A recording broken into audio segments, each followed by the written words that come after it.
He dicho muchas veces en los últimos años que si Dios es nuestro mayor valor y sin santificación nadie verá a Dios, la santidad, todo el proceso de santificación debería ser muy importante, valioso para cada uno de nosotros. Y si esto es realmente cierto y consideramos la santidad como un bien valioso, entonces necesitamos una actitud que no solo la cultive, sino también de protegerla. Este es el tema que discutiremos hoy. Permíteme guiarte en los próximos minutos para entender mejor lo que dice la Biblia.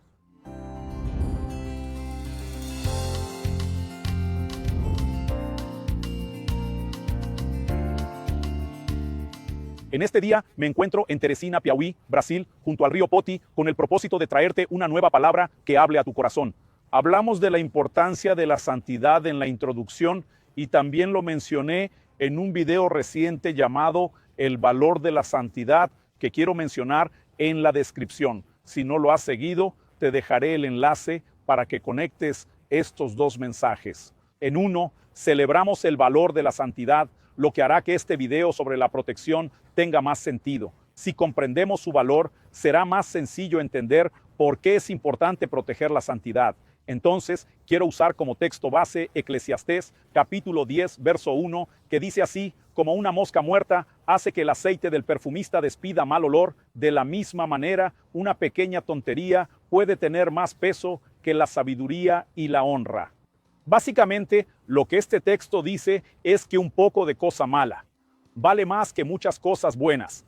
Cuando usa la expresión que una pequeña necedad, otras traducciones dicen un poco de insensatez, pesa más que la sabiduría y el honor, podemos ver esto desde la perspectiva de un refrán muy conocido en Brasil. A veces, de un estado a otro, esto puede cambiar en relación a la cantidad, pero probablemente ya has oído que fulano puede acertar 1000 veces si falla una. En algunos sitios dicen que puede acertar 100 veces si falla una, y eso es un error. Hablará más alto, tendrá más peso que todo lo que se hizo correctamente.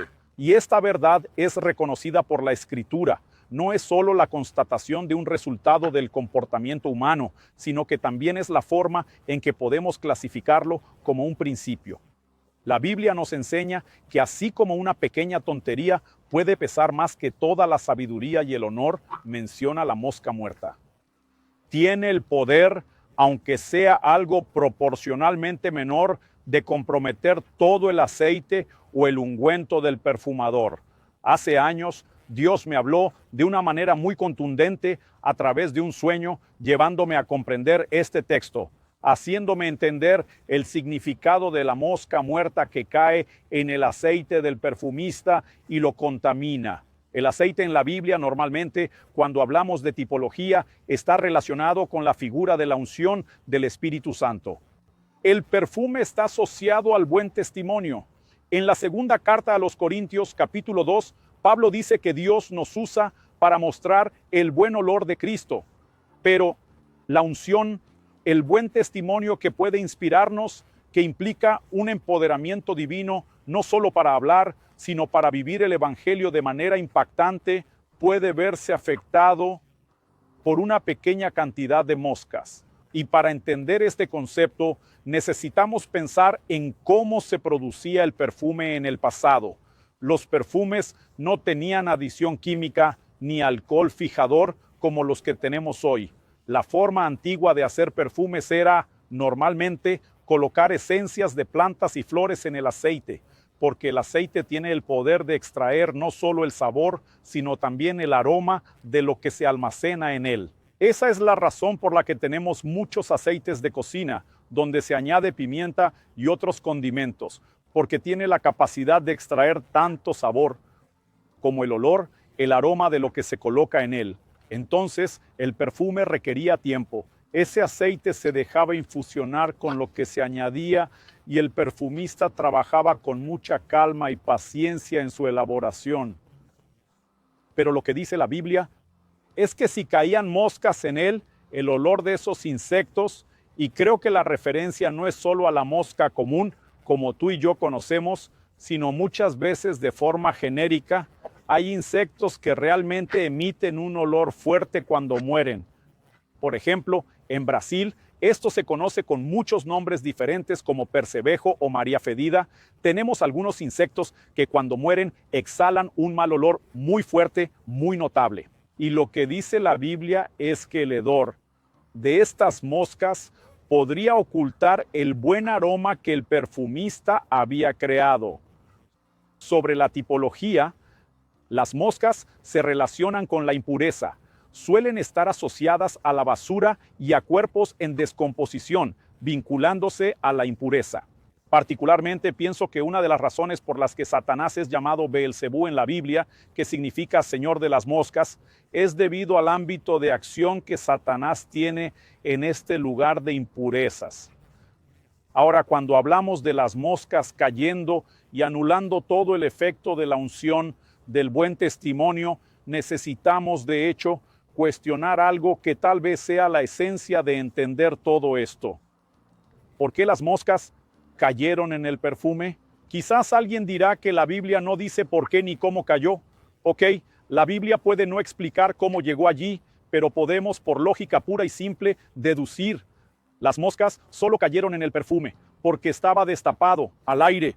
Si estuviera protegido, jamás las moscas habrían caído allí. Y la pregunta que hay que hacer es si el perfumista sabe que el perfume es algo complicado de hacer, toma mucho tiempo.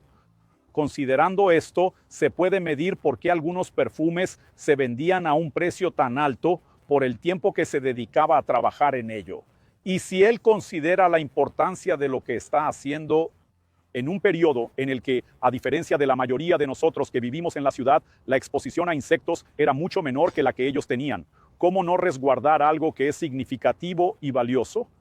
Y muchas veces lo que no nos detenemos a pensar es que pequeñas impurezas pueden comprometer mucha unción de Dios en nuestra vida. De hecho, suelo decir que lo que le falta a la iglesia de nuestro tiempo no es unción.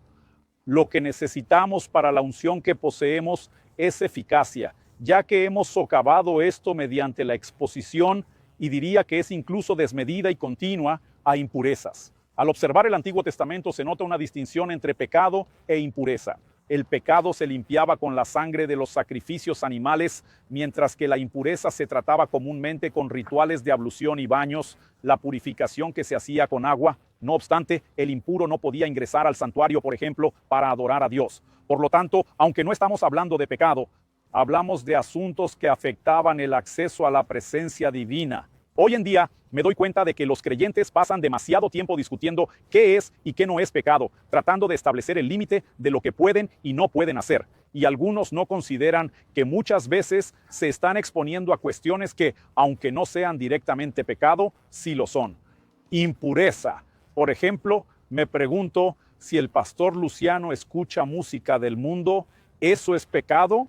Para considerar algo pecado, según la Biblia, necesitamos una ley divina que lo prohíba. Desde el momento en que no existe tal ley, no se puede afirmar de forma categórica que es pecado. Sin embargo, cuando analizas el contenido de la mayoría de estas canciones, está cargado de impureza, de provocaciones, incitaciones a la sensualidad, a valores que no son bíblicos. Así que a menudo, mientras discutimos si es pecado o no, o intentamos defender que no lo sea, no consideramos el impacto que puede tener.